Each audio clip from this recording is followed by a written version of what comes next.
My boyfriend had been admitted to King BI for the third time. Yet he still chose to repeat his studies. Only because every time he repeated a year, the girl next door, his beloved sister Sylvia, just happened to need his 200,000 and due on repeat school subsidy. The first time, Sylvia's family needed money for surgery. The second time, she couldn't find a job and needed startup capital. And now, her brother didn't have the money to marry.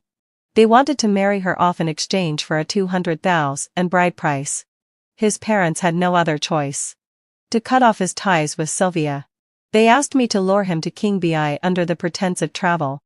Who could have expected that after Sylvia married, she would suffer domestic abuse? And, unable to endure the humiliation, choose to end her life? My boyfriend never mentioned Sylvia again. And I thought he had finally let her go. But years later, on the eve of our wedding, the groom-to-be tied me up. He slipped a wedding gown onto a mannequin plastered with Sylvia's photograph and made me witness their wedding night, their bodies intertwined from dusk till dawn. Afterwards, he used the mannequin's hand to stab me again and again. If it weren't for you, how would Sylvia have been forced into marriage? Forced to kill herself? Your death is the best wedding gift I can offer her. When I opened my eyes again, I had returned to the day he chose to repeat his studies for the third time. Sorry, Sonoko, he said. I'm afraid you'll have to wait for me at King BI for another year. I smiled. It's fine. Sister Sylvia is so pitiful, help her as much as you can.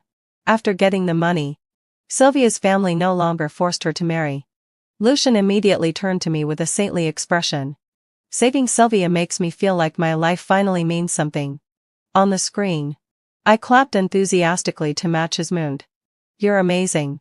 200,000, and for one repeat year I won't make that much even after graduating. If you keep repeating a few more years, you learn more than some people make in a lifetime. My mock praise hit him just right. Feeling the moment was perfect. He asked for money. Sonoko, didn't you say that once I get into King BI, you'd take me on an overseas trip? Just cash it out for me. I promise I'll work even harder next year. I curved my lips in a stiff smile. A true genius, you earn money from school and still remember to fleece me for benefits. In the past 2 years, to avoid ruining his mood, I had given him 50,000 and each time. But this time, he wasn't getting a single cent. Hearing this, Lucian's face darkened instantly. Sonoko, not only do you refuse to give 200,000 and to save Sister Sylvia, but you're throwing a tantrum at me? I don't want my girlfriend to be someone who lacks empathy and tolerance. I stared coldly into his eyes. You just want money. Since when do I owe you anything? Anger surged in his gaze. Then he let out a mocking laugh. Of course. Girls like you from rich families would never understand how hard life is for me and Sister Sylvia. Keep this up, and I may have to reconsider our relationship. Heh. I had been waiting for that. Fine. Let's break up. His usual tactic backfired instantly. Lucian's eyes widened. After all, he was always the one who proposed the breakup before, and I was always the one coaxing him back. Now, losing face, he spat out one last line before hanging up. You'd better not come crying to reconcile. In my previous life, after his third college entrance exam, I had helped his parents secretly send him to King BI under the excuse of a road trip. I even, out of pity, told him that Sylvia was being abused in her marriage. Lucian said he wanted to cherish the present and couldn't save her. Later, Sylvia committed suicide. And he blamed her death on me. Right before our wedding, he put a wedding dress on that mannequin with Sylvia's picture and held a wedding ceremony. Then used the mannequin's hand to kill me. Sonoko, you're just lucky to have been born into a wealthy family. Besides that, what makes you worthy of Sylvia? It's all your fault. You made me lose the woman and child I loved most. Only then had I realized Lucian had only ever wanted my money. His heart had always belonged to another woman. He had even gotten her pregnant behind my back. I had helped him get into college. Yet he painted me as the villain who killed the love of his life. Not this time. To hell with this scumbag. Repeat school? Help his first love?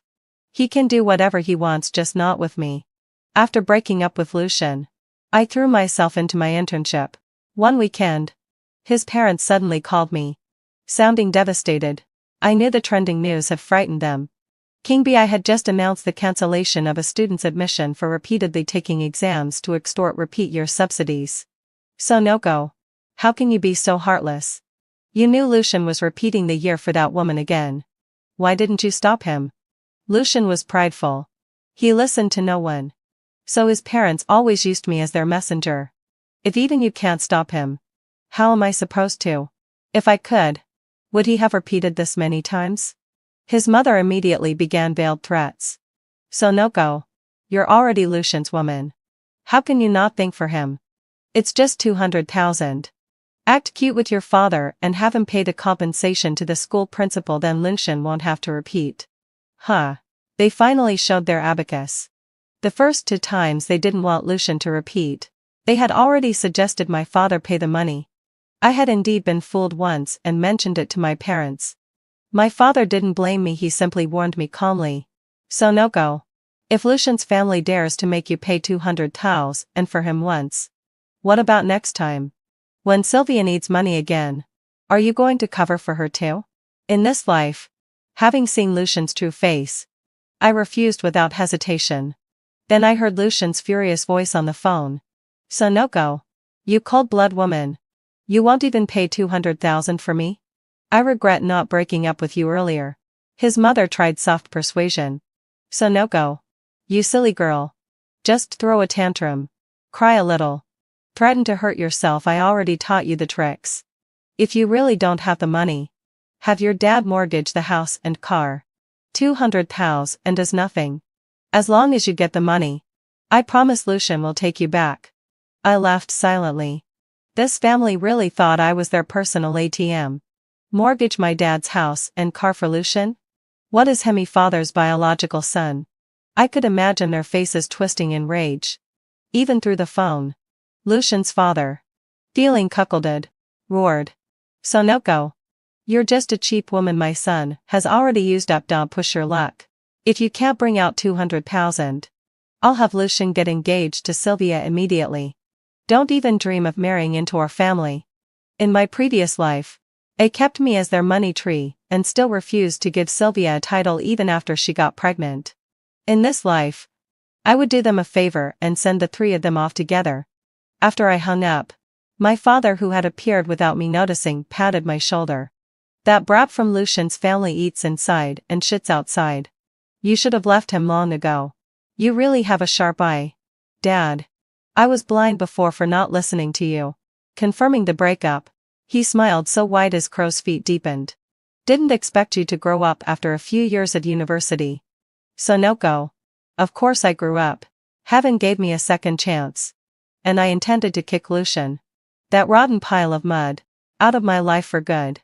The public opinion across the internet escalated rapidly, and curses directed at me almost flooded the comment sections. How dare you bully a repeat student just because your family is rich? Is there any justice left? Bullies don't deserve to get into Tsinghua or Peking University. Why hasn't the school expelled him yet? At school, someone crossed out my photo to vent their anger and posted these altered photos on every bulletin board.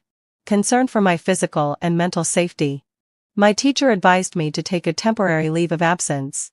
After returning to my hometown, Lucian immediately asked to meet me. If you apologize to me now, I can still let you off the hook and let you continue studying at Tsinghua or Peking University.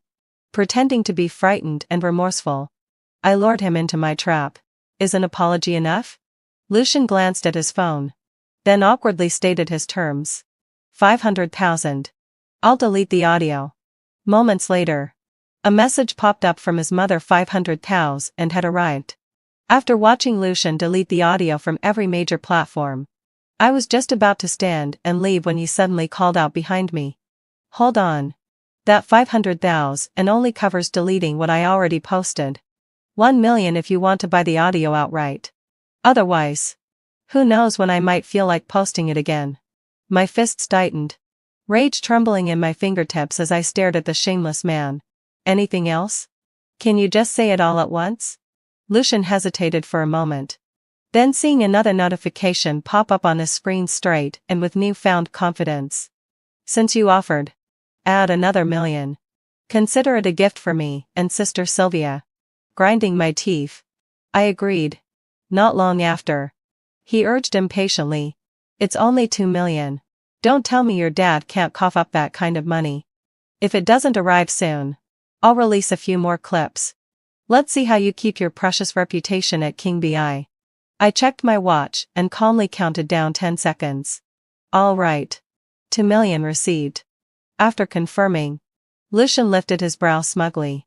If you'd been this cooperative earlier, how could I ever bear to break up with you? I let out a relieved breath and pointed toward a camera not far away. You think you're the only one who knows how to record? Extortion is a criminal offense. Before Lucian could react, his mother's frantic voice blasted through his phone. It's over. Son. Your teacher just called your names all over the news. From this year on, no university will accept you. Lucian refused to believe that a born genius like him could truly be rejected by every university. Right after the call from his mother, he started frantically searching for news reports. When he saw his own name in the headlines, he exploded. No way. It's fake. My scores are so high, how could no school want me? Then, having fulfilled my obsession, like a madman, he smashed his phone against the ground. In my previous life, I might have wondered why he suddenly changed so drastically. But now, nothing about him surprised me. I had already witnessed the far more terrifying version of him. The one who held a knife in the mannequin's hand and stabbed it into my body again and again. No matter how I begged, he only cursed me harder.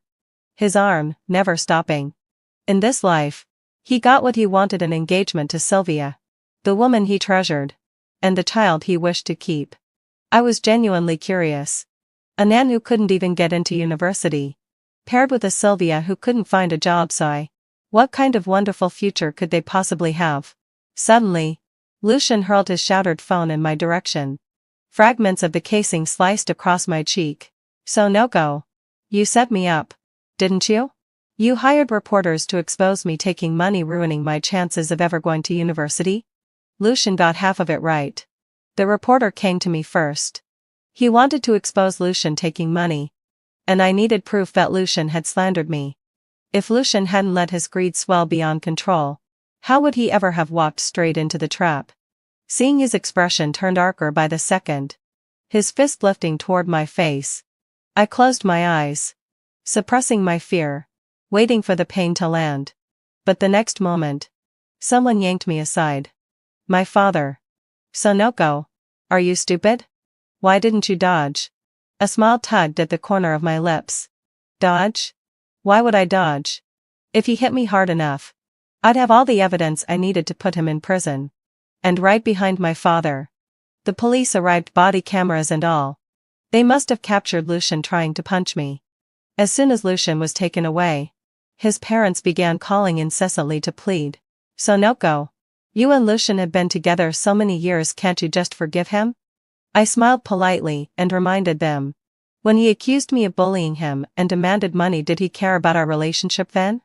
Lucian's mother sobbed uncontrollably. Sonoko, please help him. Even if not King BI, at least help him get into some other university. I covered my mouth, unable to hold back a laugh. He's still thinking about going to university? You'd better save your money to hire him a good lawyer and shorten his time in detention. Lucian's father panicked and instantly started treating his son like some rare treasure. Sonoko, you're a good girl. You're just angry he got engaged to Sylvia. Right? Uncle promises you if you help solve Lucian's situation, I'll call off their wedding and make him marry you instead. Truly astonishing. Even now, this family believed I wanted to marry their son. You think I'm stupid enough to marry a man who slandered me, extorted 2 million from me, and tried to hit me? Am I a masochist? Or just mentally impaired? Things didn't go exactly as I hoped. Lucian didn't end up in prison for extortion. The hidden camera was ruled an invasion of privacy and couldn't be used as evidence. Other than returning all the money, he was ordered to publicly apologize for the fabricated audio. After 15 days in administrative detention, he was released. But during the university application period, not a single institution accepted him. And that result satisfied me just fine. At least I'd never again have to see Lucian strutting around in front of me, bragging about his scores and how much money he could earn. Overconfidence had finally destroyed his life. Lucian appeared in front of me, unshaven and disheveled. "Sonoko, I didn't expect you to have to faces." I thanked him for the compliment. He could fabricate audio, but I wasn't allowed to record video? At least I played fair. I didn't edit anything. "You were the one who lost your mind with greed. I simply showed the world who you really are." The man lowered his head, a flicker of guilt in his eyes. "It was Sylvia. She threatened me with the baby. She suddenly demanded the bride price. Otherwise, why would I ask for so much money? I've always liked you. It was my parents who forced me and Sylvia together. I couldn't be bothered to pick apart his lies. Your family's mess has nothing to do with me. You extorted millions from me. And now you want me to feel sorry for you?" Lucian avoided my gaze. "Sonoko, just wait for me. 1 year. My parents love grandchildren. Once Sylvia gives birth, I'll break up with her and marry you." His shamelessness reached a new record. "You didn't even get into university. And you expect me to become a stepmother to your child?" Lucian finally slumped, defeated, and walked away. Before leaving, I reminded the security guards at the community gate to recognize his face and make sure not to let that man in again. To my surprise, the man had been banned from the premises. But during my school defense presentation, Sylvia came to cause a scene. A pregnant woman has a certain kind of threatening power. Who would dare to make a move when she pretends to be mad or helpless? Luckily, everyone had already heard of my situation, so no one bothered with her. Eventually, having fulfilled my insatiably, after much screaming and rolling on the ground, the school had no choice but to call the police to take her away and added more layers of security. However, half a month later, Sylvia appeared at the school gate again. She claimed that she had lost the baby and accused me of being responsible. When I saw Sylvia at the gate, she looked pale and frail, obviously just having miscarried. I reminded her that if she wanted to keep her life, she should head to the hospital immediately and stop bothering me. But instead, she glared at me with a pitiful look in her eyes. "Sonoko, you said you didn't want to be a stepmother. And Lucian made me lose my child. You've already ruined Lucian. Now you're encouraging him to harm my child? I'll make you pay with your life." As I walked closer, the woman raised the knife she was holding toward me. But thankfully, a nearby security guard intervened just in time. Without the child in her belly as a shield, Sylvia was now facing charges for attempted harm. It was clear she would be sentenced. They were truly a perfect match. Both insane in their own ways. No matter what happened, they always seemed to blame me. The excuse of not wanting to be a stepmother, such an obvious mockery, was still used by the man as a justification. If Lucian really listened to me, would he be able to take his own life when I asked him to disappear? Later, during the new batch of high school seniors orientation meeting, I was invited by my alma mater to give a speech as an outstanding student representative. In the past, it was always Lucian who was invited as the guest speaker. This time, however, he had become the target of public scorn after the money for retake scandal was exposed. Now, he was the rat everyone wanted to stomp on. After the speech, Lucian waited for me at the school gate. "Sorry, Sonoko. I didn't know Sylvia came to your school and caused a scene. I didn't know this crazy woman would use her pregnancy as an excuse to do something so absurd. I'm really glad I got rid of the child in time." I stared at him in shock, unable to believe what I was hearing. "Isn't it your parents who like kids? Didn't you get engaged to her so she could have children for the Lucian family? Why did it end up with her using the child to threaten you?" Lucian seemed to remember something and gritted his teeth. "I thought I had just drunk too much and accidentally slept with her. But later, I found out she drugged me on purpose to make me lose control. Since she dared to do this to me, she should bear the consequences." The malice and murderous intent in his eyes felt so familiar. In my past life, this was exactly how he looked at me before he killed me. I never expected that in this life. Despite his miserable situation, he still wanted to kill someone. This time, however, his target was Sylvia. How could Lucian, who had done so much for Sylvia, harbor so much resentment toward her? You repeated your exams for 3 years, was it because you liked her? Lucian's gaze flickered. And he was filled with rage.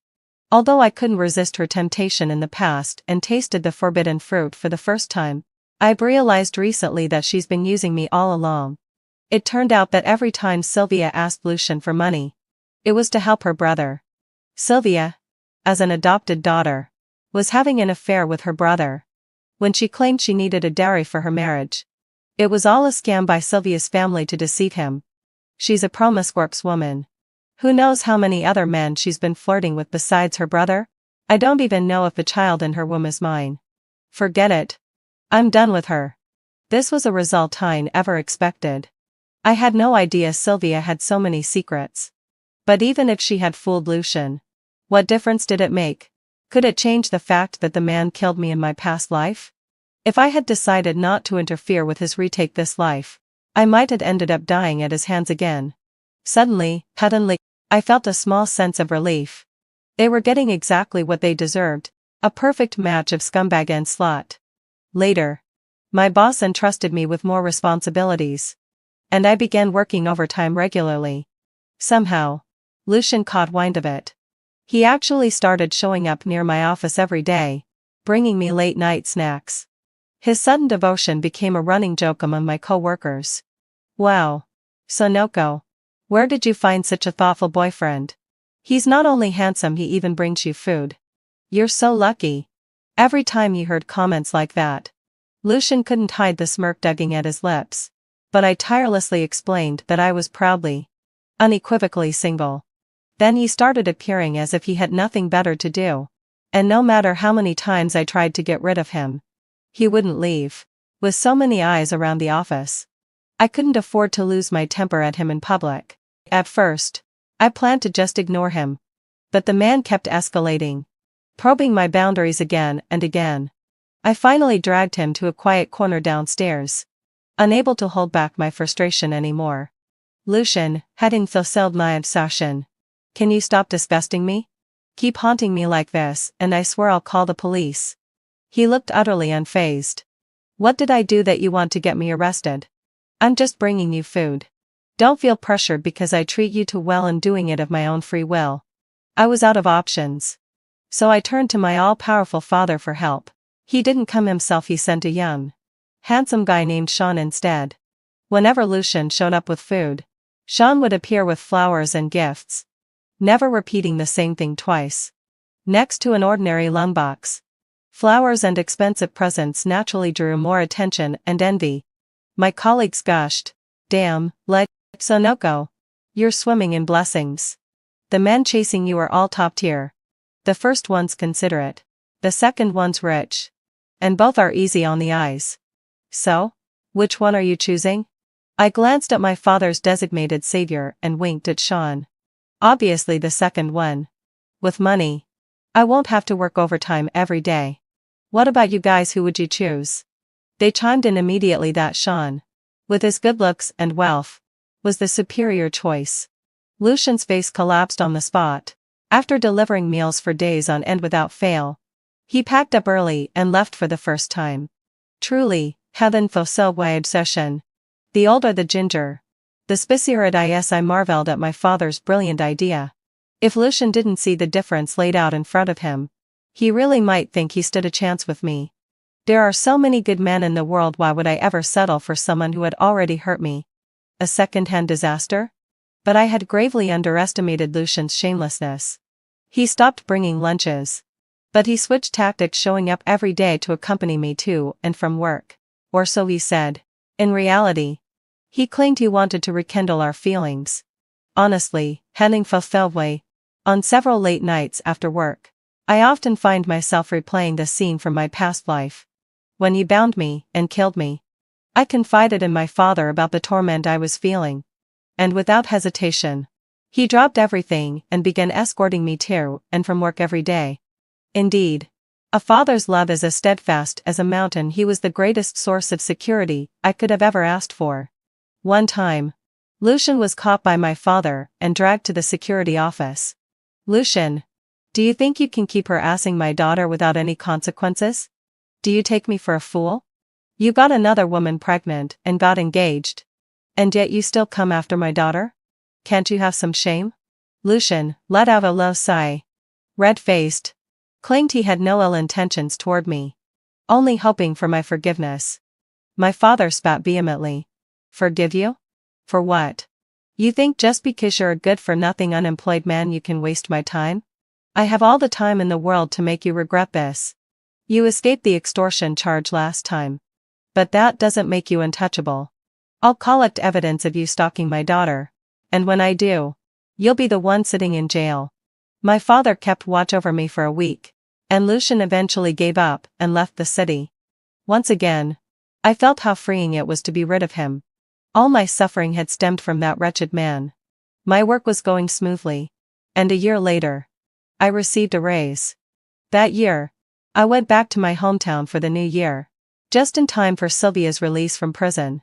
While my father and I happily enjoyed our reunion dinner and watched the Spring Festival Gala. Suddenly, a stone shattered the window. Looking out the window, we saw Sylvia, holding a stone, throwing it back up at the building. It was New Year's Eve. And we hesitated to call the police, not wanting to disturb their celebration.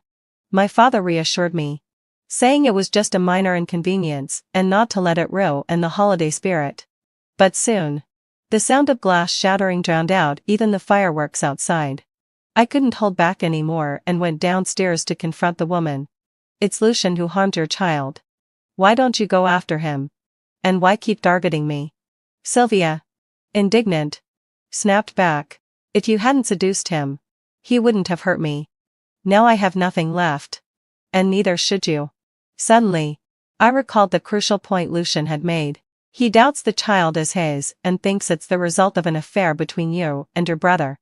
That's why he harmed the child. Don't blame everything on me. Her eyes widened in shock, and tears started to fall. Lucian really said that? If you don't believe me, why don't you go ask him yourself? The next day, Lucian came to see me, bearing New Year gifts. He had personally knitted a hat, gloves, and a scarf for me, complaining about how difficult it was for a man like him to learn such delicate needlework. But I wasn't impressed. So I tossed everything he gave me straight into the trash. When I found out Sylvia was responsible for smashing the window, he promised he would go back and deal with her, intending to give me some kind of resolution. But when the so-called resolution came, it was that he had sent Sylvia to a psychiatric hospital.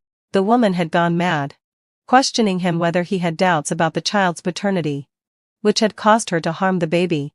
In a fit of rage, she had pushed him down the stairs. This push resulted in Lucian breaking his leg. Lucian's family went into a frenzy, demanding compensation from Sylvia's family, or else they would have her sent back to prison. But Sylvia's family couldn't have cared less about her. They left her to fend for herself. Lucian personally demanded that Sylvia be sent to the psychiatric hospital for an evaluation. Before she was dragged away, the woman cursed him bitterly. Lucian, had une so session. Don't you remember the promises you made to me? You said you'd be good to me for life. You'll pay for betraying me. Lucian ignored her words, insistent on having her taken away. And so, one threat disappeared from my life. But to my surprise, after solving the Sylvia problem, Lucian saw it as an opportunity to earn my favor and came to confess his feelings once again. He cried bitterly in his wheelchair. Sonoko, you see it to Sylvia as a madwoman. I was deceived by her. And that's why I went down the wrong path. I'm sorry for what I did to you. He then began reminiscing about our high school days. How he had helped me get into King Bi. Sonoko, you waited for me for 3 years. I know you can't bear to leave me. Can't you give me one more chance? I've lost a leg. And this is my way of atoning for the past. I couldn't help but smile at how shameless he was. He thought breaking his leg for Sylvia's revenge was a form of penance for me. What he didn't know was that what he owed me wasn't just a leg, it was a life. It was the agony of being stabbed repeatedly, over and over. I was sent abroad for a work assignment and stayed there for several years. During that time, I managed to completely escape Lucian's harassment. When I returned home, my father sent Sean to pick me up from the airport. He was holding a huge bouquet of sunflowers and eagerly introduced himself. Sonoko, Now that you're of marriageable age, would you consider me? He carried my luggage and led me to the parking lot. Before I could answer, I noticed that the taxi behind us had a familiar driver. It was Lucian. The moment our eyes met, his expression was filled with shock and jealousy. Of course. He must have thought that his future was ruined. He had once been an outstanding student, destined for King BI. But now he had squandered his future. With no degree to open doors, he was stuck in low-paying jobs. In my past life, he had graduated and joined one of the top 500 companies in the country. After 3 years, he had been promoted, but without me holding him back from repeating his exams. He had become a taxi driver, struggling to make a living. Sean clearly recognized Lucian, his lips curling into a slight smirk. I hear that's your ex-boyfriend? Sonoko. I'm not sure you have the best taste in men. Sean helped me put my luggage in the trunk and then opened the car door for me. His gentlemanly demeanor was in stark contrast to Lucian's crudeness. I took a deep breath of the sunflowers in my arms and then turned to Sean. If it were you, I might consider it. Sean's face lit up with joy, and he immediately reported the good news to my father. A few days later, Lucian came knocking on my door, pretending to fix something. Sonoko, are you really falling for that man Hooray? You should trust my judgment as a man. He's not serious about you. I rolled my eyes. How could he have the nerve to say such things? What I do is none of your business. We've been broken up for years. So please, stay out of my life. Lucian was furious. A man like him, rich and surrounded by women. Are you sure he'll only care about you? I scoffed. He has a good job and family, money and looks. Even if he's unreliable, can he be worse than you? Lucian looked at me with sincere eyes. Sonoko, don't you see my efforts these years? I've been working multiple jobs, saved money, and got my leg fixed. I'm capable of supporting a family now. Just then, Sylvia appeared, her belly swollen with pregnancy, walking curiously out from behind him. Lucian, now that Sonoko's back, you're abandoning me, aren't you? Lucian really was pathetic, so desperate for attention he couldn't keep his hands to himself. He got on Sylvia pregnant the moment she was discharged from the psychiatric hospital. And now he had the nerve to come here and try to deceive me. I couldn't stop myself from snapping at him. Don't tell me you actually thought you had a chance to get back together with me, and now you're planning to get rid of the baby she's carrying? The spark caught instantly. I turned and walked away without a backward glance. Behind me, Sylvia lunged at him, and the two of them tumbled into a chaotic struggle. That night, the snow fell hard. It buried all the blood and the wreckage. All I heard were police sirens, blaring endlessly into the cold. The next morning, I learned from the news that Sylvia had killed Lucian. Just like the imposter in my previous life, one stab after another. A revenge delivered without hesitation. From that moment on, every grievance between Lucian and me was wiped clean. Bitch! Are you dead yet? My husband Soren's drunken curses pierced through my ears. At 42, the dust from the textile factory had already eroded my lungs. Before I die, I have one regret: giving up on my dream of the college entrance exams 20 years ago, only to marry this worthless man who has beaten me for my entire life. A blinding white light flashed. I suddenly woke up, finding myself at 18 again, staring at the mirror. The calendar read, June 1979. Just 1 month before the college entrance exams. Outside the window, Soren hesitated before speaking. Eloan, I'm going to watch Shanghai Bund on video. In my past life, I had desperately urged him to study, sacrificing my own future to endure a lifetime of suffering. This time, I looked at him coldly. Go ahead. He left in a state of joy, unaware that I had already torn up our marriage agreement in my heart. Living this life again, I was determined to live for myself. As Soren's figure disappeared down the small path by the village, I returned to my desk and unfolded my exam paper. Without his interference, a long-lost sense of focus surged within me. In my previous life, I had dragged him into endless, obsessive studying, only to fail myself. This time, I would not make the same mistake. Just as I concentrated on the questions, hurried footsteps approached from outside the courtyard. Is Elowen home? It was Soren's father. Yes, hadn't so still went session. Soren's father. I replied, calmly putting my pen down. Soren's father entered the room. His face full of worry. Isn't Soren studying with you? He went to watch Shanghai Bund with Bellatrix. What? His face turned red. Is that boy out of his mind? With only a month before the exams.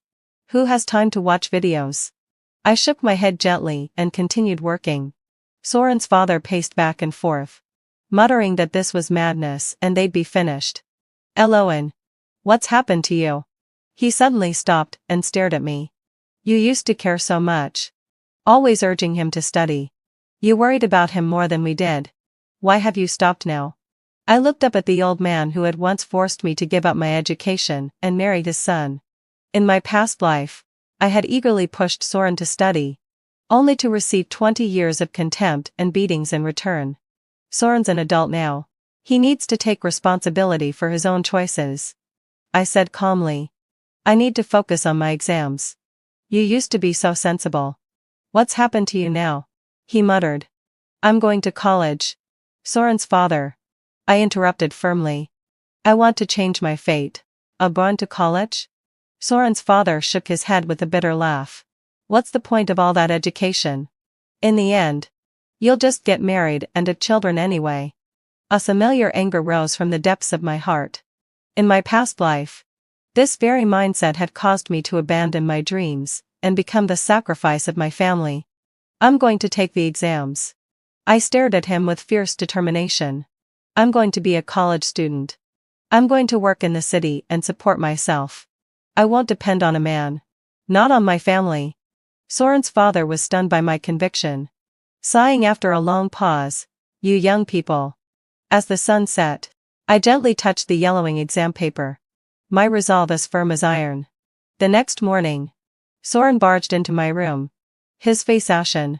His eyes bloodshot. Elowen. You fucking bitch. Are you trying to ruin me? Reeking of alcohol. I stared at him coldly and said nothing. My dad beat me last night. You told him I went to watch the video, didn't you? He accused. Stepping closer. He asked me. And I told him the truth. I replied, wringing out a towel and wiping my face. You weren't like this before. Soren growled, gritting his teeth. You've changed. Changed? I met his eyes. The humiliation of 20 years crashing over me like a tidal wave. I'm just sober now. If you want to study, do it. It's none of my business. You used to care about me so much. Urging me to study. Teaching me. He shouted angrily. Now you turn on me as quickly as you change a page in a book. You're a snob. Back then I was stupid. Now I'm awake, legisoy, I said quietly. Whore. Ungrateful bitch. Soren's eyes blazed with fury as he knocked over my desk. Textbooks and ink bottles spilled across the floor, and ink splashed onto my white shirt. He glared down at me. I don't need you to get into college. I stared at the mess in front of me. A moment of fear flickering in my heart. But soon, whatever lo sigh. The image of my dying self in a hospital bed and the torment of 20 years flashed before me. My fear disappeared. I stood tall, picking up a book stained with ink, slowly flattening it. Soren. This life. We have no connection.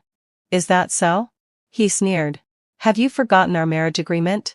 The arrangement between our families? You're my fiancé. And that's not for you to decide. The marriage agreement. That absurd contract had destroyed my life in the past.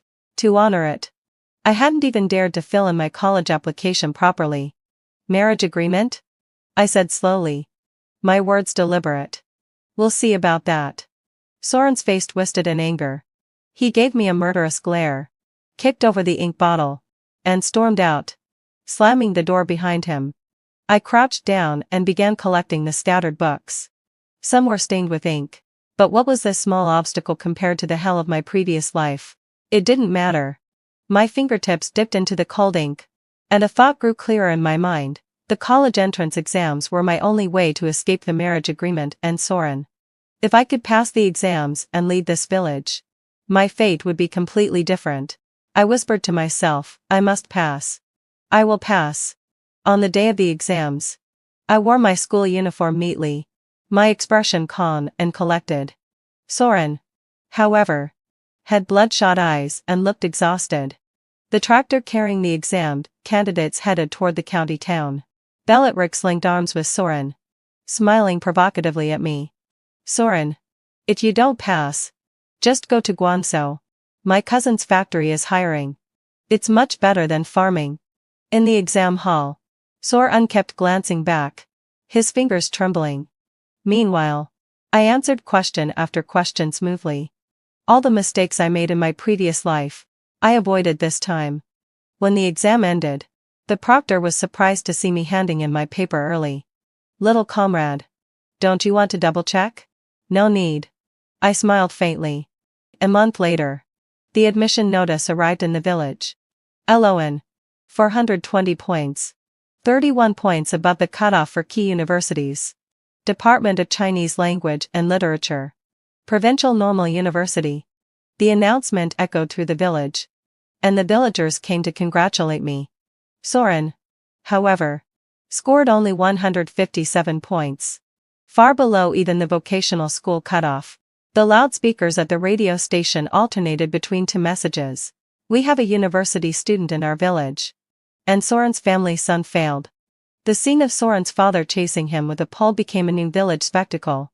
You bastard. Hanging out with that slut. And now look at you. You didn't even get into vocational school. Soren cried. Dodging, I'm going to Guangzhou. There are more opportunities there. To hell with you. Soren's father kicked his son in the leg. You illiterate fool. Go to Guangzhou and pick up trash. On the fourth morning, Soren appeared at my doorstep, his eyes swollen and red, carrying a bundle and reeking of alcohol. LON. I'm going to Guangzhou with Bellatrix. I put down the embroidery needle. Fine. Good luck to you. He froze. Just like that? I thought you'd stop me like before. I sneered. Go your way. I have no time to bother with you. LON. He suddenly seized my wrist. Everyone in the village says you like me. How did you turn into this? I shrugged his hand off. People change, just look at you. You once wanted to be a scientist in novels. Now you only want to sponge off women for a living. Soren's face darkened. You'll regret this. When I make it big in Guangzhou, don't come begging me. I shot him a contemptuous glance. I'd be thrilled if you became successful, and everyone could see how terrible my taste was. He lunged and overturned my embroidery basket, then slammed the door behind him. On the day the village sent Soren off, Bellatrix wore a red dress and a bow in her hair, smugly linking her arm with his. Soren's father wept as he said goodbye. Soren's mother kept a stiff face and said nothing. Before he left, Soren made sure to shout outside my window, when I make it in Guangzhou, none of you bumpkins can come begging me. Especially you. LON. Don't think you can ask me to marry you then. In September I packed a simple bag and prepared to leave the village. Just before I boarded, Soren's father suddenly gripped my hand. LON. You've got potential now, don't forget our engagement. I pulled my hand away. Mr. Soren's father. That's in the past. I'm going to university. I won't marry Soren, he's not right for me. The old bus engine roared. The village receded behind me bit by bit. 20 years of chains were finally broken. The provincial teacher's college gate was more imposing than I'd imagined. Clutching my faded blue cloth bag, I stepped into the school that would change my fate. University life flowed like clear water. I drank in knowledge with hunger, subscribed to people's literature, joined the recitation group, spent every weekend in the library. At the end of term I ranked first in my year. The department head came to speak with me personally. LON. Your writing has spirit, you'll do great. I've spoken to the city cultural center. When you graduate they can arrange a post for you. This was so much better than my last life. Half a year passed in a blink. Then an unexpected letter broke the quiet. The envelope was worn, the handwriting crooked, clearly Soren's. I hesitated, but broke the seal. LON. Guangzhou is dazzling, skyscrapers everywhere. 100 times better than the county town. I work as a loader at Bellatrix's cousin's factory. I earn over 40 yuan a month. Bellatrix works in the garment plant. We rented a small room. It's not great, But it's better than your old school. I heard you got into the provincial teachers' college? You'll just be a female normal school student and won't you end up teaching back in the countryside after graduation? I've met plenty of rich people here. I'll make it for sure. Don't come asking me for help then. By the way, I'm short on cash, can you lend me 50 yuan to tide me over? I'll pay you back once I'm rich. Soren. November 15. There were a few grease stains on the paper and a sharp smell of tobacco. I snorted and balled the letter up, tossing it in the trash. I'd received dozens of shameless begging letters like this in my previous life. Every time he squandered his money. He remembered he had an honest wife who could be his ATM. Not this life. No way. A month later another letter arrived. This one was almost illegible. The paper blotched with a few brown stains.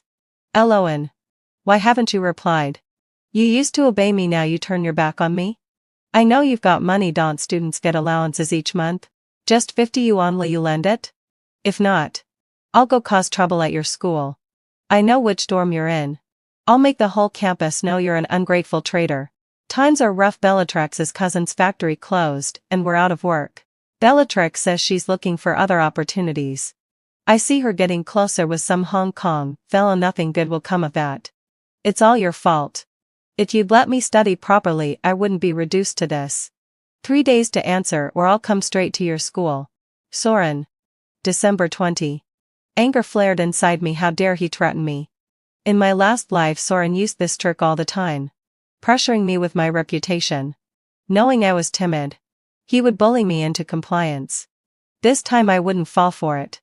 I sat down and wrote a reply. Soren. I received both your letters. Regarding the money.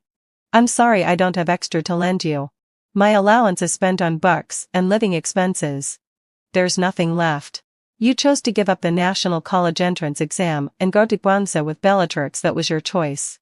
Don't blame others. As for your threats to make a scene at my school, I've handed your letters to campus security. If you come, you will face administrative detention. My advice is to get a steady job and stop fantasizing about an earned success. Eloan. Just after I finished, Silas pushed the door open. Eloan.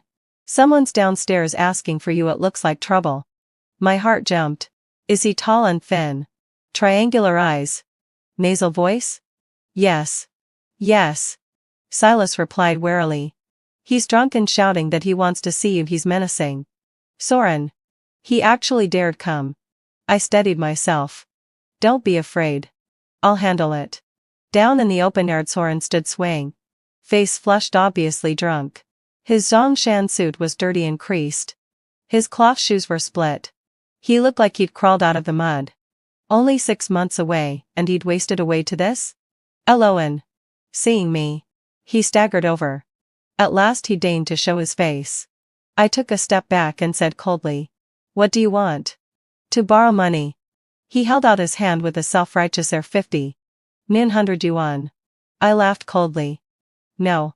Soren's expression shifted. You're lying. You students get allowances every month and grants besides. I heard you won a scholarships of 100. So he had been poking around my affairs. That money is mine, why should I give it to you? I met his gaze steadily. My firmness choked him. He exploded with anger. You ungrateful wretch. If I hadn't helped you study, would you have gotten into university? I smiled icily. You helped me study? I taught you to write and read when we were kids, don't twist the truth. You are not a little sorry. He sputtered. Beside himself. You've changed. Going to a place like that makes you look down on people. You won't lend it? He barked. I'll make a scene here and let the whole school know you're ungrateful. With that, he really did start shouting, look. Everyone. Eloan refuses her fellow villager, got big and now she disowns us. Students gathered. Whispers and pointing followed. This was one of his usual tricks. And I had endured such humiliation countless times in my past life. I turned to the students watching the scene and said, this man is a drunk from my village who has been bothering me for a long time. Ignore him. Then I turned to Soren. If you don't leave now, I'll call security. Soren, caught off guard by my firmness, froze in place. At that moment, a teacher from the department rushed over and scolded. What's going on here? How dare you cause trouble in the school? Soren's drunkenness instantly faded, and fear showed on his face. Security arrived soon after. Two burly men grabbed him and started dragging him out. Eloin. Wait for it. He turned back and glared at me fiercely. I won't let this go. You wait.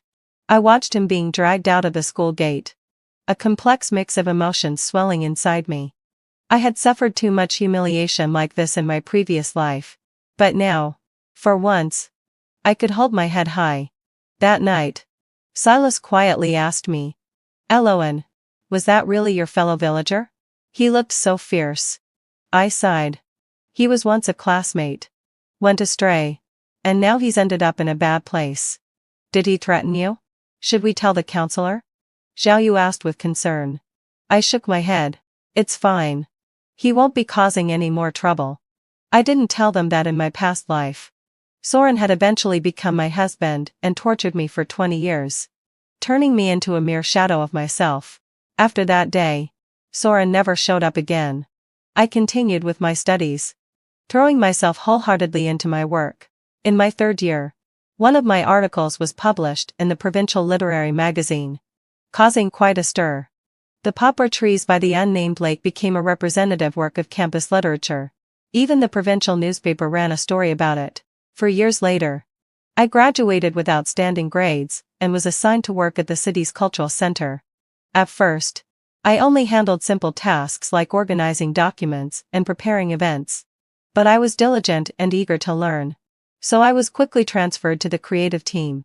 In the mid-1980s, with the wave of economic reform and opening up, I was transferred to the city's publishing house as an editor. My excellent performance in my work soon made me an integral part of the team. I was assigned a small two-bedroom apartment in a block building and bought a sewing machine and a Phoenix bicycle. In those days, this was already considered a fairly respectable life. In the winter of 1983, I received a letter from my village. The letter was written by my mother, her handwriting crooked and full of anxiety. Eloin, Soren has come back. He's terribly sick. They say it's his lungs. The people from Guangzhou sent him back. His parents are crying, saying Bellatrix ran off with someone else, leaving Soren all alone in Guangzhou. I put the letter down and gazed out at the snowflakes drifting outside. You reap what you sow. Soren, now you are finally tasting the consequences of your own actions. Unexpectedly, I received more details from Myrna, who had come to the provincial city to visit relatives. Eloin, you're doing so well now. Sitting in an office wearing a suit. You're way ahead of those who ran away. Myrna grinned, holding a basket of eggs. Soren's in a terrible state. He got completely swindled by that Bellatrix. I poured her a cup of hot tea. What happened? After they went to Guangzhou, there was no cousin opening a factory. It was all a lie. Myrna clicked her tongue, full of gossip. Bellatrix's so-called cousin only ran a small workshop in a shabby part of the city. They made fake brand clothes day and night. Soren spent his days delivering goods to the vendors, working like a dog, from dawn to dusk. I silently sighed to myself. I had suspected this all along. The worst part. Myrna lowered her voice. Is that Bellatrix met a boss from Hong Kong? While Soren was delivering goods, she ran off with all their savings. She didn't even leave a word. Soren searched for her for months. But living in such a damp place, he contracted a lung disease. If it weren't for Julio's son, who met him while working in Guangzhou and brought him back, he might have been dead by now. I listened quietly, my heart unaffected. I had expected this to happen. After all, in my past life, it was Bellatrix who first fell out of love and abandoned him. He lies in bed, coughing all day, so thin it's just skin and bones. His parents had to sell the family's only pig to pay for his treatment. Myrna sighed. It's such a waste. If he had listened to your advice and studied properly, he wouldn't have ended up like this. I smiled faintly, saying nothing. In my past life, I didn't advise him. Instead, I let him chase after Bellatrix. And that led him down a path from which he could never return. Oh, and by the way, Myrna suddenly whispered, I heard Soren keeps shouting your name in his sleep. He says, Eloin, I was wrong. And it scares his mother so much she's crying. My heart jolted. How familiar those words sounded. In my past life, it was always his resentment toward me. How could he be calling out to admit his mistakes now? Eloan. You've become so successful now. Have you considered going back to see him? Myrna winked. Her tone full of suggestion. Soren's parents are still thinking of you. They said if you hadn't stopped him back then, he wouldn't have gone down the wrong path. I set the cup down. My voice firm. Myrna. This has nothing to do with me. Soren chose his path. And he'll have to walk it. Even if he's on his knees. Myrna's eyes widened in shock. She clearly hadn't expected the once docile Elo and to say such a thing. After seeing Myrna off, I stood by the window, lost in thought. The snow was falling heavier, covering the entire city. A thin layer of frost had formed on the window pane. I gently traced a clear line with my finger. That night, I dreamed of the 18-year-old Soren. He wore a clean blue shirt. His face handsome. Standing in the morning light as he recited Chairman Mao's poems. The sunlight glistened on his face. He turned around and flashed me a brilliant smile. Eloan. I got into Tingshua. I woke up with a start. Snowflakes were drifting outside the window. An inexplicable pain in my chest made me restless. I couldn't shake off the image of that young man. No, Eloan. You can't soften your heart. Remember how he treated you in your past life. Remember the torment and humiliation of those 20 years. I grabbed the book beside my pillow and forced myself to continue reading. At work, I became known as a workaholic, eagerly taking on the dirtiest and most tiring tasks, never complaining about overtime or late nights. In 1985, the book series New Rural Areas, which I had edited, caused a stir across the province and was awarded as an excellent publication. That year, I had just turned 25. Already standing at a height that my peers could never reach. As for Soren, no one knew whether he was alive or dead. Was he still lying in a bed in the village, coughing up blood? The old bus rattled toward the village I hadn't seen in 10 years. Outside the window, vast fields rolled in waves of golden yellow under the summer sun. Eloan. As soon as I stepped off the bus, Leora, Myrna's daughter, rushed over to embrace me. The village head is ready. They're going to give you a welcome feast. At the village entrance, a banner had been strewn up, warmly welcoming Comrade Eloan back to the village for an inspection. The village head and a group of officials greeted me warmly, calling me the pride of the village. Last time around, at this moment, I was sweating on a textile factory assembly line. This time, I was welcomed back as the director of a publishing house. At the welcome dinner, the village head kept praising me. Eloan. Your parents must be so blessed. He said. Unlike some people, who didn't study properly and came back a useless mess. I knew he was referring to Soren. You two were childhood sweethearts. Weren't you? The former team leader chimed in. If he hadn't run off with a city girl, you'd have been married by now. I smiled faintly. Fate is determined by the heavens. You can't force it. The village committee had organized a special reunion for the returning educated youth. At the event, former educated youth gathered, greeting each other warmly. Leora whispered to me. I heard Soren's back, he's been drinking all day. Refuses to listen to anyone. The former village head took the stage, raising his voice for everyone to hear. Eloan is the golden phoenix that flew out of our village. At only 30, she's become the director of a publishing house. Married an engineer, and lives in a brick house.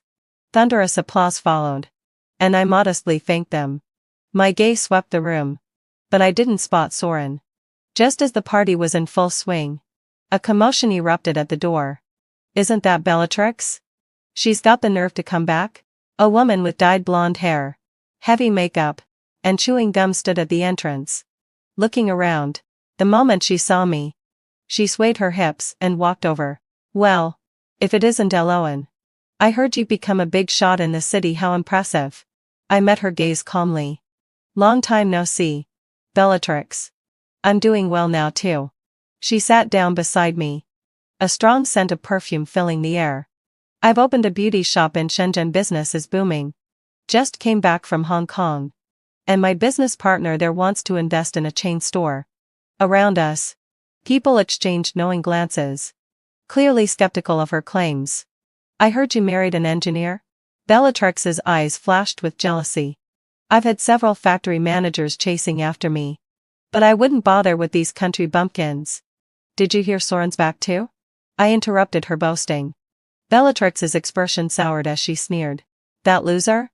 He's only good for running errands and delivering goods in Guangzhou. Can't even find a real job. I was so good to him back then. Almost ended up with him. What a fool I was. I laughed coldly. Yeah. You have such high standards, always chasing after rich men. Eloan, she said, suddenly changing her tone. We're both strong women who've made something of ourselves. Let's keep in touch. I need someone to handle my account. Show about helping me out? The salary's at least 300 to 400 a month. No thanks. I'm doing well. You're still as stubborn as ever. Bellatrix sneered. Back then, when Soren was chasing you, you were just like this. In the end, I got there first. Though he turned out to be a waste, at least I got a taste of city life. In my past life, I would have quietly endured these words, secretly crying when I got home. But in this life, I found it utterly laughable. Bellatrix, I said, looking her straight in the eyes. I'm grateful for you getting there first. You helped me avoid a disaster. Otherwise, I might have ended up just like Soren, the laughingstock of the village. Bellatrix's face shifted, ready to retort. But just then, there was more commotion at the door. A burly, beer-bellied man with a bald head strode in, fuming with anger. Bellatrix, what the hell are you doing here? Julian, still waiting. Get your ass over here. The room fell silent, and Bellatrix's face turned ashen. I was just catching up with an old classmate. Catching up my ass. The bald man yelled. I pay you to entertain clients, not to chat with these bumpkins. Get moving. Bellatrix, wilted like a frostbitten eggplant, practically fled in shame. The bald man grabbed her and pulled her out the door. The room exploded in whispers. What a disgrace. Of course, she wasn't running a legitimate business, just pretending to be important. Compared to Eloan, one's a pearl, and the other's worse than fish eyes. Several former classmates gathered around to comfort me. Eloan, hadn't so seld my say. Don't pay any attention to that woman, she's just jealous of you. Good thing you didn't end up with Soren. Or no. I smiled and reassured them. Let the past be the past. We're here to have fun, not dwell on old things. After the event, I walked alone by the small river at the village entrance, watching the sunset. Suddenly, footsteps approached from behind. I turned and saw a thin, hunched figure in the moonlight. Even though he had become a shadow of his former self, I still recognized Soren immediately. Eloan. Under the moonlight, Soren's figure was frail and hunched, like a starving stray dog. I was wrong. His voice was hoarse, and his eyes glistened with tears. Wrong about what? I asked coldly. Soren lowered his head, rubbing his hands together. I shouldn't have been fooled by Bellatrix. I shouldn't have gone to Guangzhou. Suddenly, he lunged forward and grabbed my wrist. Please. Save me. My lung disease is getting worse. I don't have much time left. My parents have completely given up on me and cut off all support. I yanked my hand away. Why should I care? You should go find Bellatrix. Wasn't she just bragging about her success? At the mention of Bellatrix, Soren's eyes burned with anger. That bitch. She took all my money in Guangzhou and then hooked up with some Hong Kong boss. She came to see me later and called me a useless failure. I felt disgust rise in me as I looked at his twisted expression. So why are you here asking me for help? Soren immediately plastered a fake smile on his face. Eloan, I heard you're a cadre in the city now and married an engineer. We're childhood sweethearts. Right? Lend me some money, 500 yuan will do and will do. No. I rejected him firmly. Soren froze. Then his face turned red with humiliation. You've changed. You used to care about me. I have changed. I admitted calmly. I'm 25 now, about time I learned my lessons. He gritted his teeth. Then his expression turned pathetic again. Eloan, I really know I was wrong, give me another chance. We grew up together. We're meant to be. I couldn't help but laugh. Meant to be? Soren.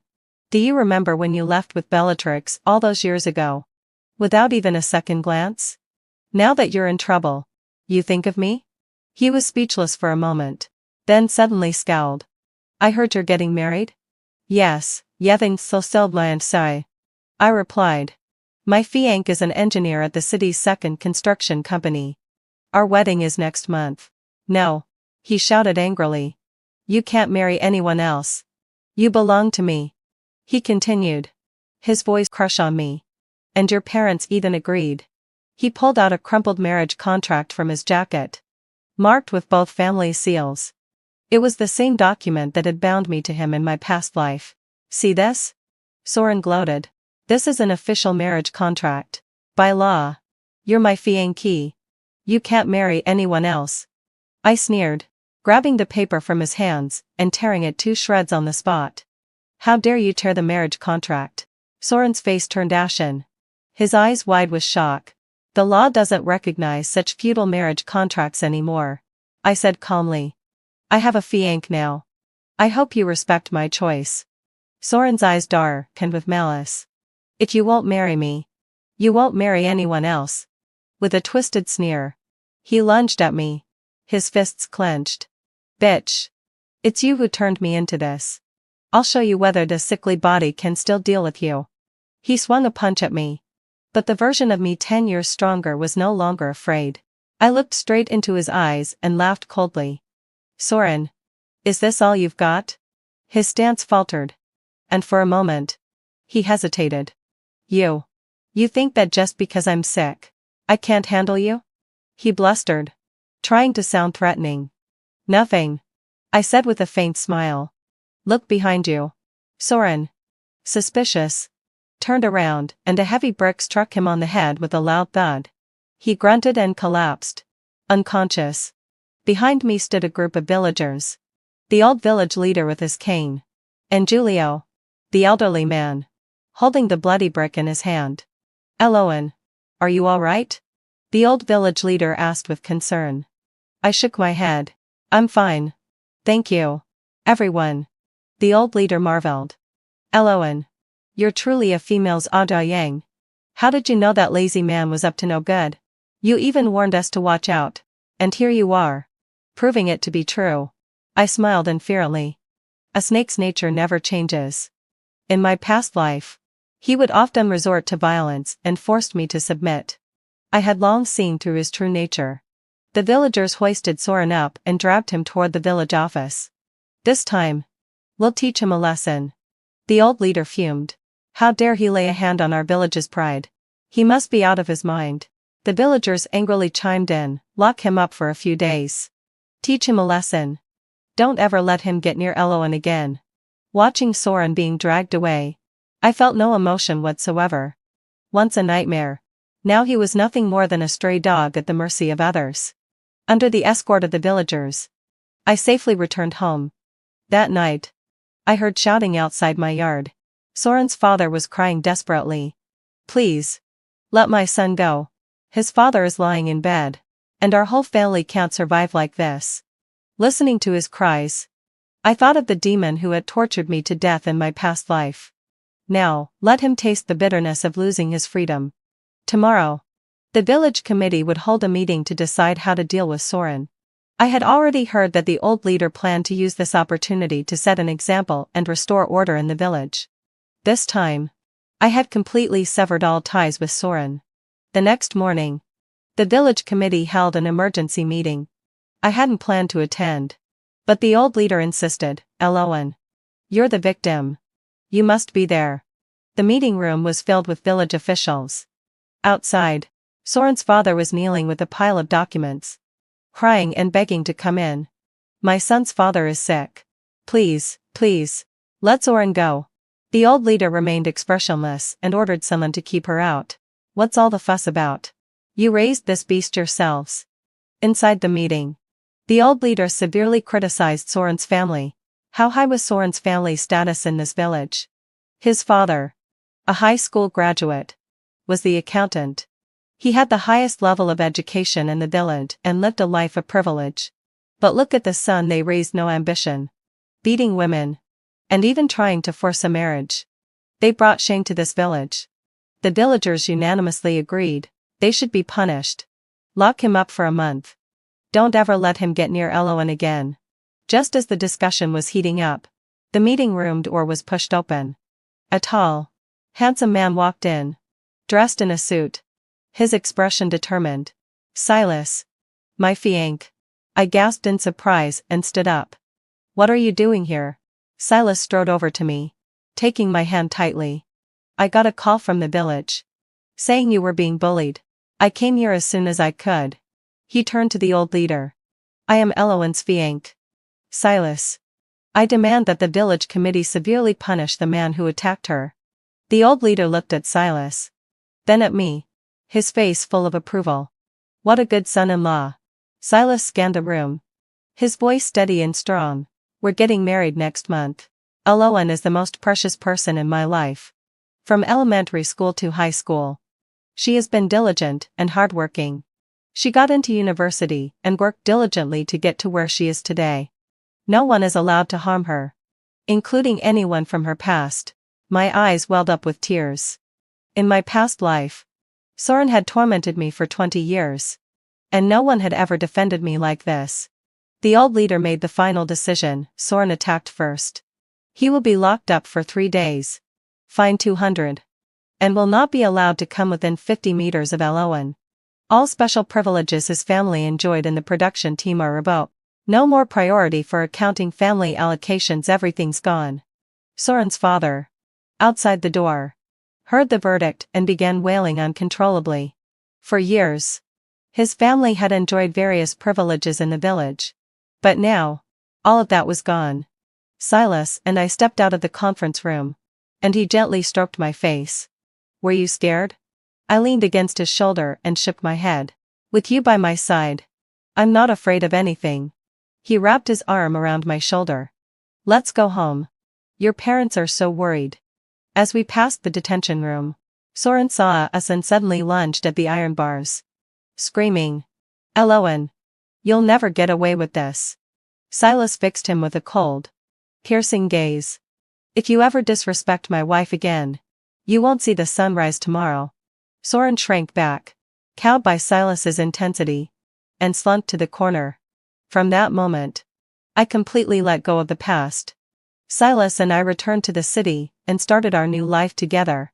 Our wedding was simple yet full of warmth, just to people in love, understanding parents, and true friends. In my career, I continued to steadily advance in the publishing house. And not long after, I was promoted to vice president. At home, Silas and I shared a deep and loving bond, and we had a smart, adorable daughter. As for Soren and his family, after he was released, I heard he had become a complete wreck, drowning himself in alcohol and causing trouble. Soren's father was relieved of his accounting duties and fell seriously ill, passing away shortly after. Soren's father went from door to door, desperately trying to find his son a job. But who would hire a drunkard? The villagers said it was karma. Many had once envied his family, but now no one wanted anything to do with them. In the winter of 1996, I heard that Soren died in an unfinished building on the outskirts of the county, frozen to death. At that time, I had just been promoted to vice president of the provincial publishing house and had already achieved success. When I heard of his death, there was not even a ripple in my heart. I simply said, "You reap what you sow." As for Bellatrix, I later heard she had fallen to the lowest of lows, working as a massage girl in the county, catering to truck drivers. Eventually, having fulfilled my obsession. After contracting a disease that made her unable to work, her boss sold her off to Southeast Asia, and from then on, she disappeared without a trace. In 2000, I was appointed vice director of the Provincial Department of Culture, becoming one of the youngest female directors in the province. On my 40th birthday, Silas gave me an expensive fountain pen, smiling as he said, "I remember you once said you wanted to write your memoir." I laughed. "What's there to write?"